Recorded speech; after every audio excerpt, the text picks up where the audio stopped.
Morning. Wanted to talk to y'all a little bit about some leadership thoughts that I think are really important.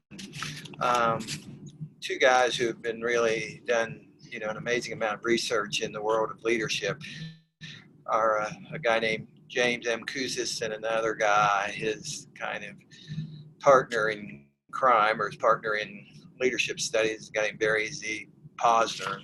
So they've done a lot of research. They've done research all over the world about leadership. Basically, one of the things that they did is they asked over 100,000 people who were in some position in an organization what were the characteristics of leaders that they really valued. And they kind of came up over the years, they kind of gave them an open ended question, and they came up with basically 20 different characteristics that they thought had value from the perspective of a follower to a leader.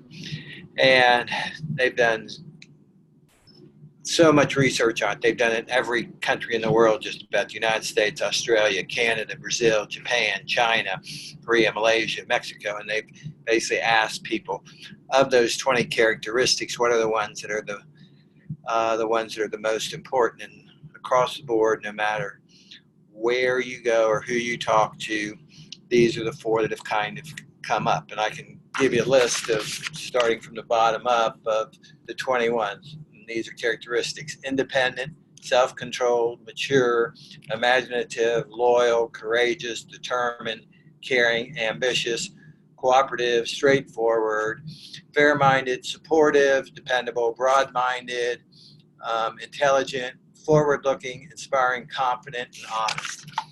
Well, um, of all those characteristics, the four that almost cross board, well, every country in the world has come up with the top four characteristics, and they're always the same. And those four are honest, competent, inspiring, and forward looking. So of all the characteristics of leaders, if you think about that, what are the most important? And so we come up with honest, competent, inspiring, and forward looking. So just tell you a little story. I don't think I've told you this story before, but when I was at Memphis, University of Memphis, it was Memphis State when I was there. Um, I was associate AD, and I did the fundraising, basically created the whole fundraising arm of the Memphis State Athletic Department, University of Memphis now, but they never raised private gift dollars for athletics. So we kind of got that thing going, and we went from raising about $40,000 a year to over $2 million in 3 years or so. So I guess somebody heard about it. The University of New Mexico called me and asked me to come out and interview for position vice president for advancement at the University of New Mexico. So I went out there and interviewed. After the interview, I came back, and the guy who was my boss, the athletic director, was a guy named Charlie Cavanero.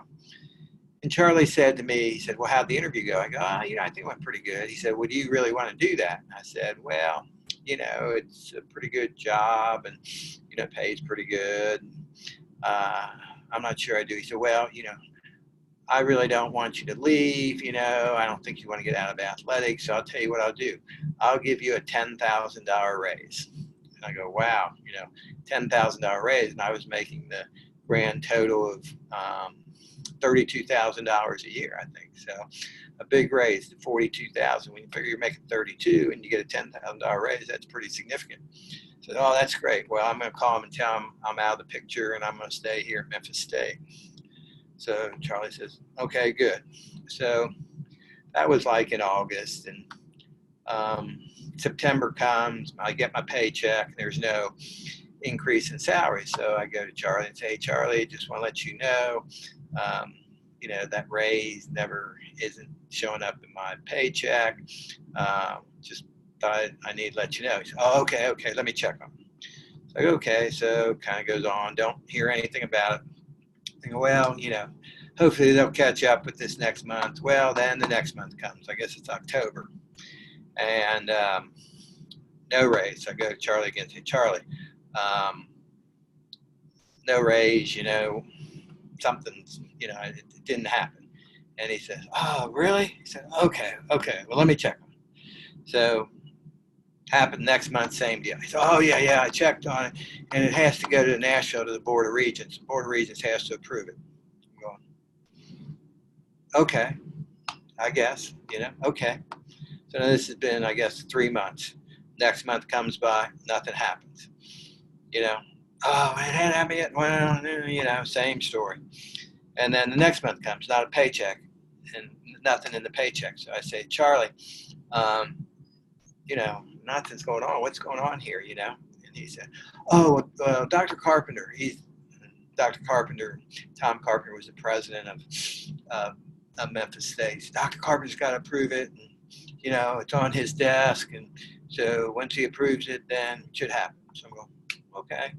So time goes by. And it just so happens that sometime about, in a couple weeks, 3 weeks, whatever it was, we had a function. And I was there at the function, and President Carpenter was there. And he, we were just talking, and he said, well, I appreciate what you do, doing a great job, whatever.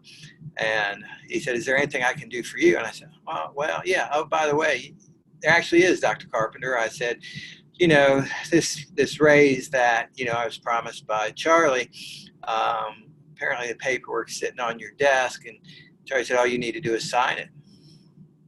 And he looked at me and says, I don't know what you're talking about. I've never talked to Charlie about any raise for you or anything like that.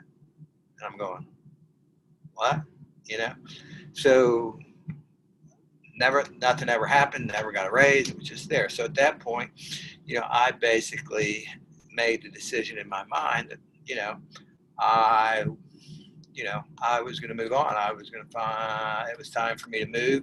I wasn't comfortable with that situation because, I felt, that there was no trust there. So that honesty issue, because there were so many times, for one reason or another, the truth wasn't told, that I had no faith, no trust in anything that was said or done. So for me, that was an important part of my leadership philosophy. So all the years after that, being AD for however long I was, 26, 27 years, however long it was, the one thing that I always did, no matter what, if I told somebody something was going to happen, it was going to happen. If I had to do anything to make sure that what I told them was going to happen, then it happened. I would do anything to make that happen. So for me, that was one of the most critical elements of my leadership philosophy. If I tell you something, it's going to happen. So that was really important for me. So keep that in your mind, that honest piece.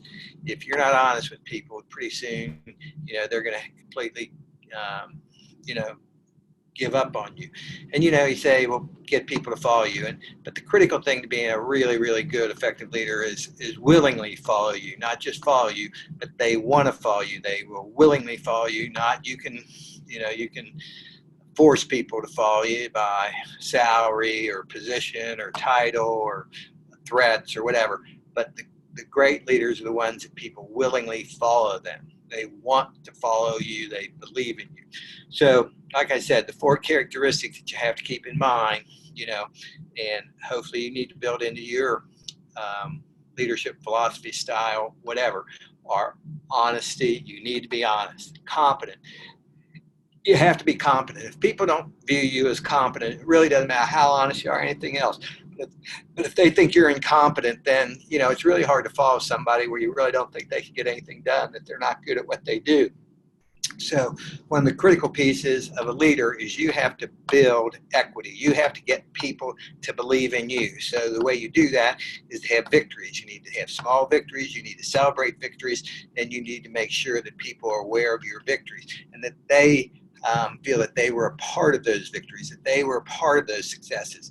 And so if you continue to be successful, people are going to be that much more willing to buy in and follow you. So competency is very, very important. If you continue, just like coaches who continually lose, no matter how good a person they are, whatever, eventually people start to give up on them because they view them as not being competent. So keep that in mind. You have to be incompetent.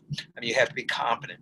And then inspiring, I think great leaders inspire people. They get them to do more than they thought they could do. They inspire them. They build confidence in them. They encourage them. They motivate them, and they're inspiring. You've been with people that are inspiring. Maybe, there are people that are the rah-rah type. That's not my style. I don't believe it, but I think inspiring because, we get things done. We're excited about what we do. We can kind of, really communicate to everybody in the organization our goals and how we're going to get there, and the energy and excitement and the enthusiasm. And as you continue to have successes, you inspire people. They want to succeed. So, that's the third thing. Great leaders really do inspire folks to do a little bit better than what they would do if there wasn't any leader. So you've seen teams play inspired games because of the leader, what they've been able to do. So inspiring. And then the last of the four is forward looking, and that's being a visionary, that you can see the future. Great leaders see the future. They're not the ones that react to everything. They're the ones that are proactive. They're out there in front of the curve, and I think that's critically important. You have to be able to see what is going to happen, whereas so many folks and so many programs and so many organizations are just following trends. They're just kind of trying to keep up. And my reality is, one of the things that I say is, I've had this, status quo. People talk about status quo, maintaining. I never want to maintain. I always want to be, out there in front.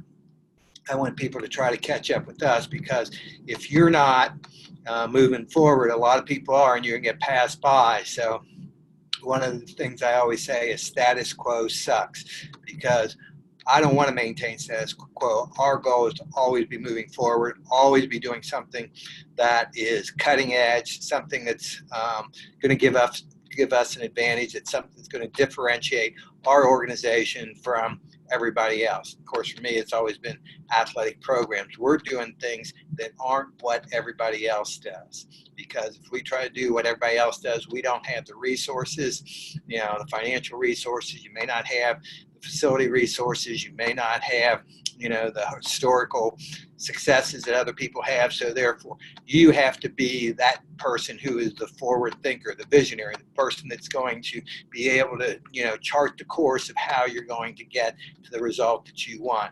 And like I say, don't accept, the conventional method. People talk about, well, conventionally we do it this way. Well, that's the conventional way to do it. Or that, if it's the way everybody else does it, like I say, then you're just maintaining status quo. So conventional wisdom is just that, conventional. And for organizations to move forward, and, I know you're reading Good to Great, they talk a lot about that. So conventional, probably not the way to go if you're a visionary leader. So people are looking for you as the leader to be that person that can see into the future, that you're ahead of everybody else. And once you get that, along with being honest, being competent, and being inspiring, you've got a great chance to be a wonderful leader, and your organization is going to move forward very, very quickly. So, like I said, just to kind of, sum this up, those four things that I just talked about: honesty, competency, inspirational, being an inspirational leader and being forward-looking, are things that will give you credibility. And as a leader, credibility is just crucial to getting, the result that you want. You have to be creditable. And those four characteristics or elements or components are the four things that are going to make you creditable. People are going to believe in you, just like, Maxwell says, buy-in. They have to believe in the leader before they believe in the message. And so if they believe in you, if you're creditable, if they can believe in what you say, then you got a great chance. But those are the four characteristics to make sure that you are credible. So I hope that kind of helps you a little bit and allows you to think about yourself in situations that you've been in when you've been a leader. Were you honest? Did people believe in you? Did they think you were competent? Did you inspire folks? And, were you the person that was forward thinking and, kind of figured out where you wanted to go get that end result? So just kind of think about that. And as you look at the leaders that you're around, just kind of get a feel for where they are in regard to those characteristics. One of the things, like I told you the story about Charlie in Memphis State, was quite often, just like in coaching, I kind of always say, coaches in the United States coach one of two ways. Either coach like they were coached, or they coach completely opposite the way they were coached because they didn't like their coach. So that's kind of, the way we educate coaches. But I think so much can be learned from leaders and watching them and observing them and see how they're doing things. Would you do it that way? Would you do it a different way? And I think if you do that, look at everything through, kind of a leadership perspective.